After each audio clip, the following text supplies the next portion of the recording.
سهل يا اسطى. مين فيهم يا باشمهندس؟ الطيب يا اسطى، احنا مش بتوع شرير. طيب اركب.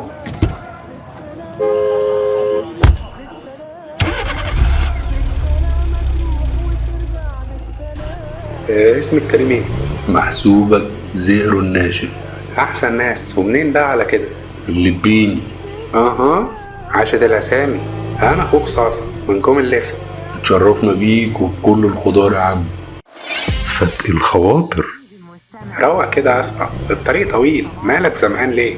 والله يا هندسة سايب مراتي في البيت تعبانة. فشخ العواطف. عشان رحت اكشف عليها عند الدكتور، كتب لها على تحاليل يجي ب1000 جندي، وأشعة وعلاجات يجي ب1500 جندي. أجيب منين طيب؟ يا سلام على النبي لما يحور. طيب والرقم فيه كسور حتى عشان اصدقك. مفيش برضه.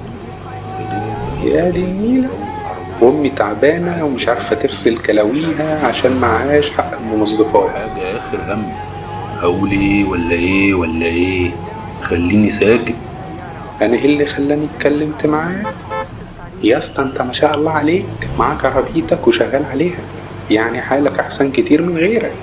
والله يا هندسة كل الزبائن معفنة ولا مؤاخذة. شخلل عشان تعدي. كل واحد بيركب بيديني الأجرة بس، محدش بيراعي الناس. يوه. مع إن الواحد بيراعي ربنا، مش زي سواقين التكوسة يقعد يلف بالزبون عشان يدفعوا دم قلبه. يا دماغي يا اسطى، كلها بتجري على اكل عيشها والله. بص يا هندسة، انا ايه اللي خلاني اتكلمت معاها بس؟ عامل لي نفسه جاي من المدينة الفاضلة. طب لما نشوف. مفيش حد بيقدر.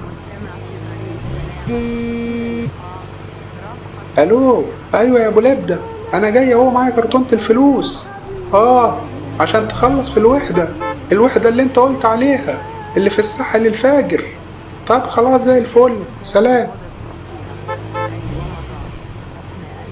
بقول لك ايه يا اسطى، على اي جنب هنا، خليني انزل اجيب اي حاجه اشربها. اتفضل يا هندسة. اظهر وبان يا نداغ اللبان. انزل يا زبون. يا فرج الله، حلالي بلالي، يلا بينا. تم لبس الخازوق بنجاح. البس يا مقطف، اجيب كرتونه فاضيه بقى عشان وانا مروح.